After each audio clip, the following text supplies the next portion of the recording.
In today's show, I'm looking ahead to Monday in the NBA, what we're watching for, and some streaming options with Michael Bolton. Thanks, Josh. It's Michael Bolton here, and it's time for another episode of the Locked On Fantasy Basketball Podcast. Let's get to it. Let's get to it, indeed. You are Locked On Fantasy Basketball, your daily fantasy basketball podcast, part of the Locked On Podcast Network.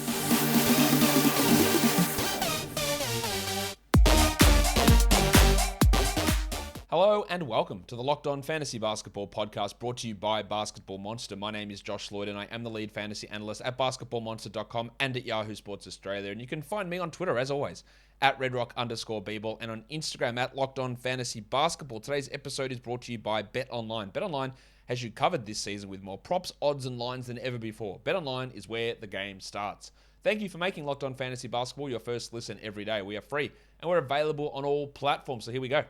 9 games, start of the All-Star week for fantasy basketball, the extended week. Let's talk about the games on Monday. Let's get it on, Gilly. Pistons Wizards. I want to watch Cade Cunningham, who hasn't quite been at his best since returning from the hip issue. Can he get things cracking again? Would he play 22 minutes in that first game back? We'd like to see obviously more than that, and him taking those shots away from Jeremy Grant. So let's see how they utilize him in this game. What do they do with Killian Hayes and Corey Joseph? And then also Isaiah Stewart, who has been getting 30 minutes pretty consistently. Will he continue to get 30 minutes consistently? Or will eventually we get Marvin Bagley cutting into that? I don't know if Bagley's even going to play in this one. He's been dealing with a ankle problem. So we'll see whether he is ready to go or not. And what that does for Olynyk, what that does for Stewart, what that does for Bay and Grant, I don't know. But we want to watch that one to see how it all plays out. For the Wizards, well, we know that Kristaps Porzingis. Oh, no, you know what? He's going to be available. As soon as he comes to Washington, he's fine. He's going to play straight away. Yeah, he's available. Don't worry, guys. He's fine. He's missed 2 games now because teams are full of shit. I don't know when or if he's going to play. If I was them, there's no reason for him to play. He's got a bone bruise. He's got chronically injured knees. They don't need him out there. But what do I know? There's no Porzingis, there's no Dan Gafford in this game. Corey Kispert, he has 2 starts since Beal's been gone. One was shit, one was great. What are we going to see out of Kispert? That is the question here. And then also, what the hell happens at point guard? Hull Neto started the last 2. Ish Smith outplayed him last game, but played fewer minutes. Does Smith push up and get more playing time? They're both, I think, going to be fringy sort of players who you'll stream in and then they'll have... It'll be Ty Lue in terms of minutes. Like one day one guy will have more, one day one guy will have the more, then it will switch over and production will change and someone will produce in fewer minutes and he'll start and play more minutes and he'll be worse than the guy coming off their bench. It's going to be all over the shop. I think Smith probably is the little bit of the better option, but it's relatively close. If I had to pick someone, I'd probably pick Smith, but that's really a coin toss to me. It's not as clear cut as you would hope it to be. The Thunder and the Knicks. Well, last game was not good for Aleksej Pokusevski, who'd played really well and had put up 30 and 30 minutes and then played 15 with Aaron Wiggins back. Will they continue to play Wiggins over Pokusevski? Will Pokusevski go back into this marginal role that takes him out of 12-team discussions? If Poku plays 25 plus in this game, then yeah, he's back on the menu for 12 teams. But that was a worrying sign in that first game. So let's see how that goes. And then Darius Bazley, yeah, I've got to say it, he's a must-roster player, I think, at this point. With what he is doing with playing time, the shooting is better, but you got to always be aware of that. But rebounding, steals, and blocks, he's looking great at the moment. This is, I guess, what the Thunder envisaged from him. It's taken us 2.5 years to get to any modicum of average play, but we're here. So we stream him in, and let's hope for his sake and for the Thunder's sake it can continue. RJ Barrett is out again with his ankle injury for the Knicks after being in a 15-point game with a minute left. Sprained his ankle, now will have missed 3 straight games. Shout out to Tom Thibodeau. So Quentin Grimes will get another start. Yeah, that's fine. He started the last 2 games, much like Corey Kispert before. One was great, one was bad. Where does he fit? Is he a stream option? Sure, but I wouldn't be like falling all over myself to go and add him. And then Kemba Walker finally had a good game. The last time we saw the Knicks on the court. Hello. That probably means 10 shit ones are coming in a row. And I wouldn't do anything more than stream Kemba, but that Kemba and Burks and Quickly and Derek Rose, when he eventually returns, it's never going to clear up. It's going to be a mess, I think, for the remainder of the season. Let's go to the Sacramento Kings. They're taking on the Brooklyn Nets. The Nets, of course, desperately need a victory. For the Kings, I want to watch Davion Mitchell because the minutes for him have been disappointing. 20 minutes only last game, basically playing as a backup point guard behind De'Aaron Fox. You need more than that. Now, he played a little bit with him, but you need more than that, obviously. And with DiVincenzo and maybe Jeremy Lamb returning and Justin Holiday and all those guys in the mix, is there enough for Mitchell? I don't think so. And then I also want to watch Mo Harkless, who's been starting and amazingly playing 30 minutes in 4 of the last 5 games. And the only game that he didn't play, it was a game that he left early due to injury and then came straight back and played 30 minutes. Will they continue to do that? And who do they limit? Metu and Holmes and play not as much Barnes at the 4. That's key. Like if he plays 30 minutes a night, Mo, he can be a 12-team league stream option. For the Nets, Kyrie is out. Ben Simmons won't play. But Seth Curry, Andre Drummond, LaMarcus Aldridge, and Nicky Claxton are all off the injury report. 3 centers coming in plus a guard. Can Cam Thomas maintain 30 minutes? He's played 30 the last 2 games. He came off the bench last one. Will he get the 30 with Curry and Mills in that backcourt? I don't think he's going to be able to start in that role, given the other players who are around there. But will he score well? I don't know. Curry's return is interesting. And then Andre Drummond, the big avocado. Is it him? Is it Griffin? Is it Aldridge? Is it Claxton? All 4 centers are available for Steve Nash. So what does he do? I don't think, at the moment maybe, right? Because Simmons is out. But when Simmons is there, I don't think playing Andre Drummond 28 minutes a night is a viable solution. But Simmons isn't there. So do they just put Drummond in ahead of Aldridge, ahead of Claxton, ahead of Griffin and play him those big minutes? I really doubt it. Who sits out? Probably Griffin. Is it a 3-center rotation? That's what it's looking like. And that's why I'm not sure that Drummond's... You can say, Drummond's clearly better than Claxton, clearly better than Aldridge. But is he? Like, for fantasy, yes, he is, clearly. But that doesn't mean shit.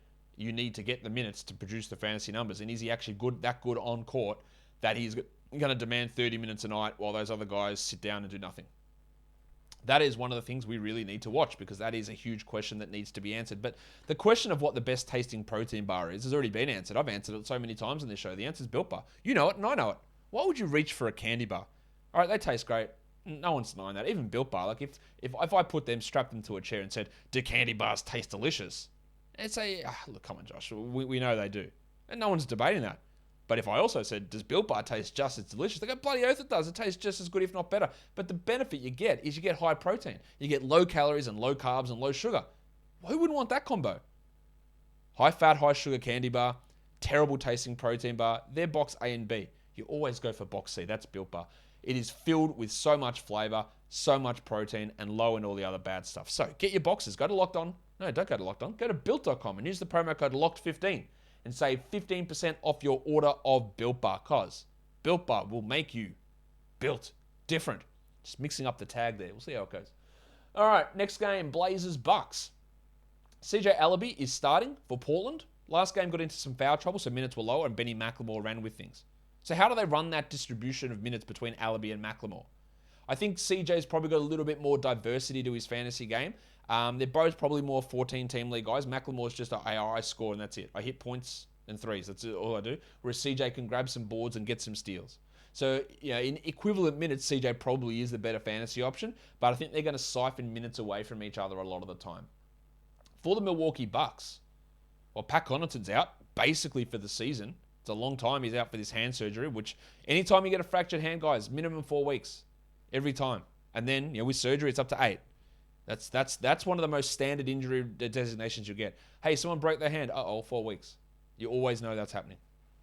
Anyway, Grayson Allen. There's no DiVincenzo there. There's no Pat Connaughton. Grayson Allen is tripped his way back into 30-plus minutes.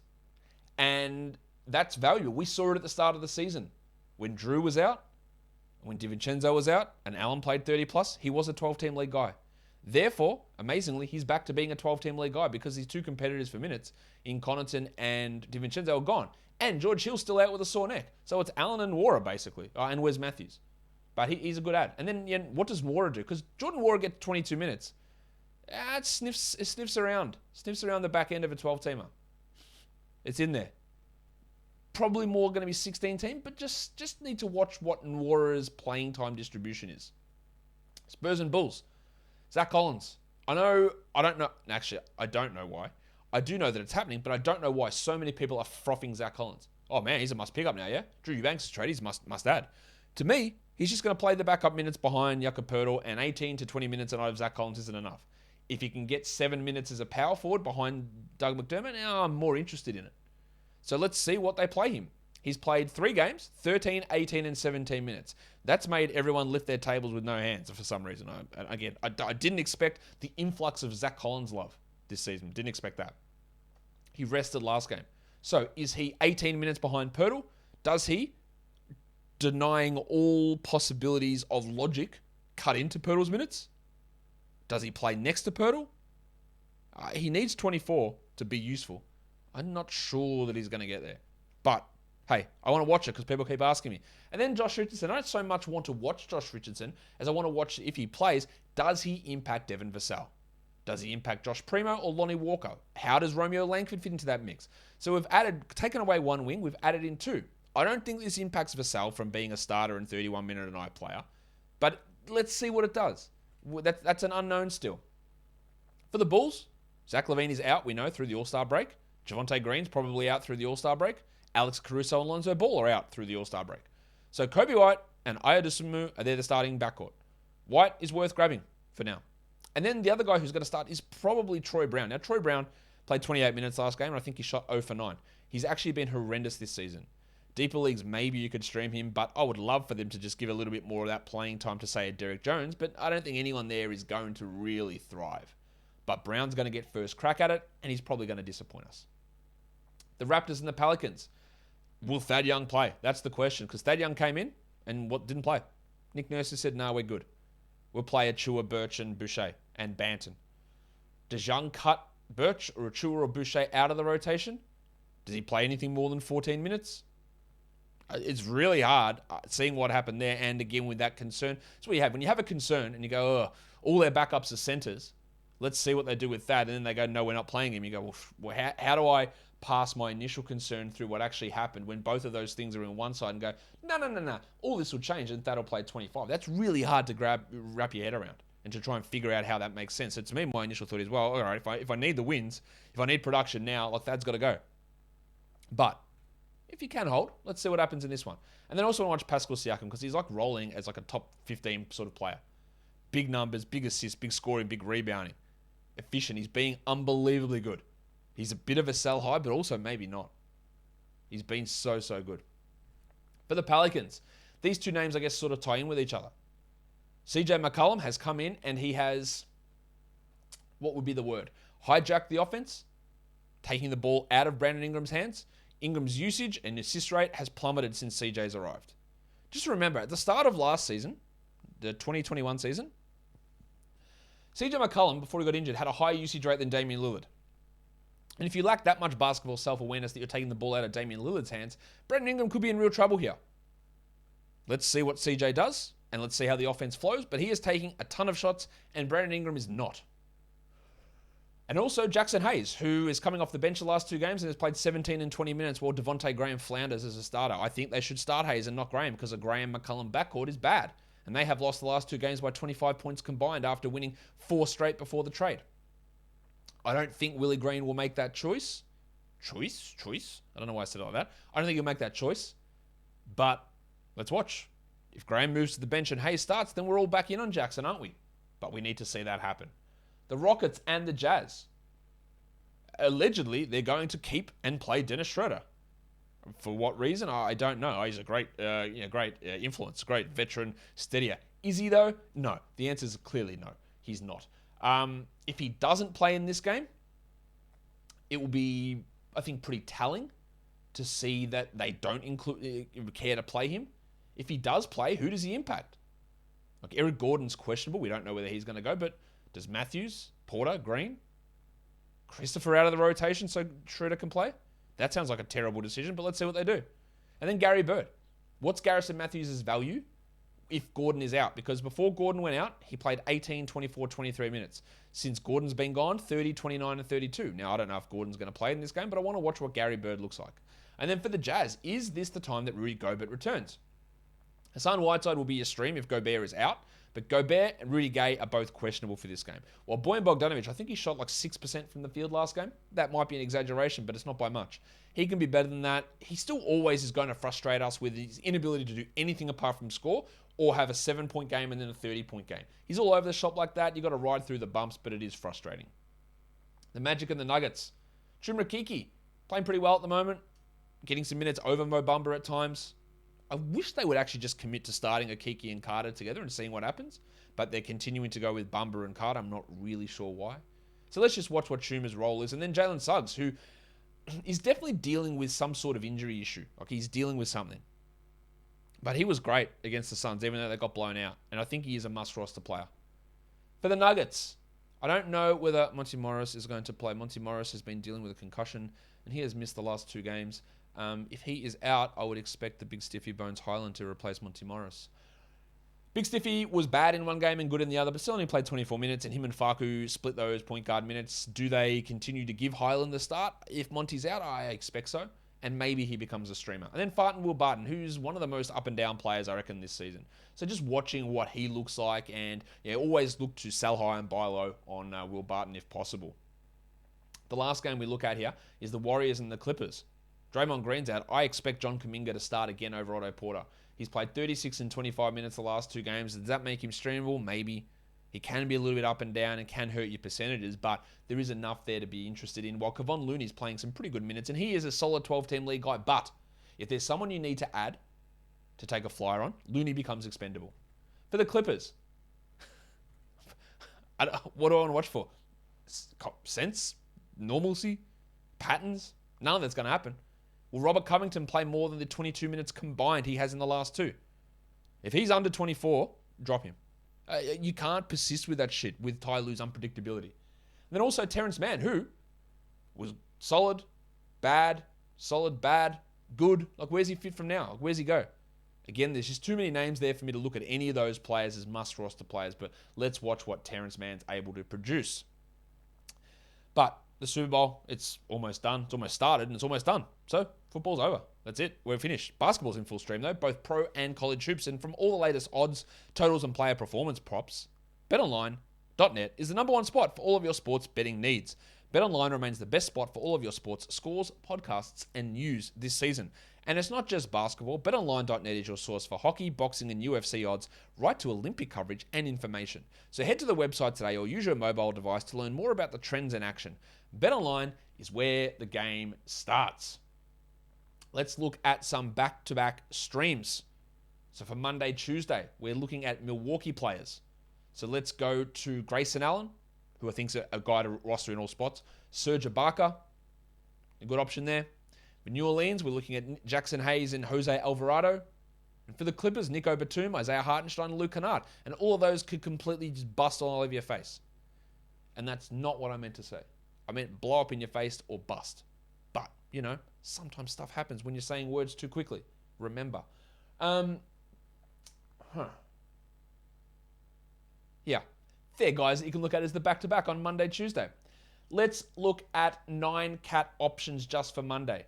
Grayson Allen, Kentavious Caldwell-Pope, Quentin Grimes, Otto Porter, Denny Avdia, CJ Allaby, Tom Bryant, even though he's only playing 21 minutes a 9, Serge Ibaka and Nick Batum. For deeper leagues, all those same names, and add in Hull Neto, Bruce Brown, Corey Kispert, Derek Jones, Kessler Edwards, Kenrich Williams, Dougie McDirt, Troy Brown, Anthony Gill.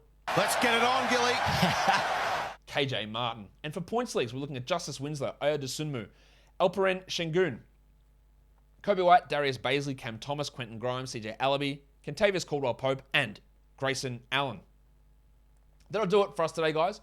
Don't forget to follow this podcast on Apple Podcasts, Google Podcasts, Stitcher, Spotify, and on the Odyssey app. If you are here on YouTube, give us a thumbs up and leave your comments down below. Guys, we are done here. Thank you so much for listening, everyone. See ya.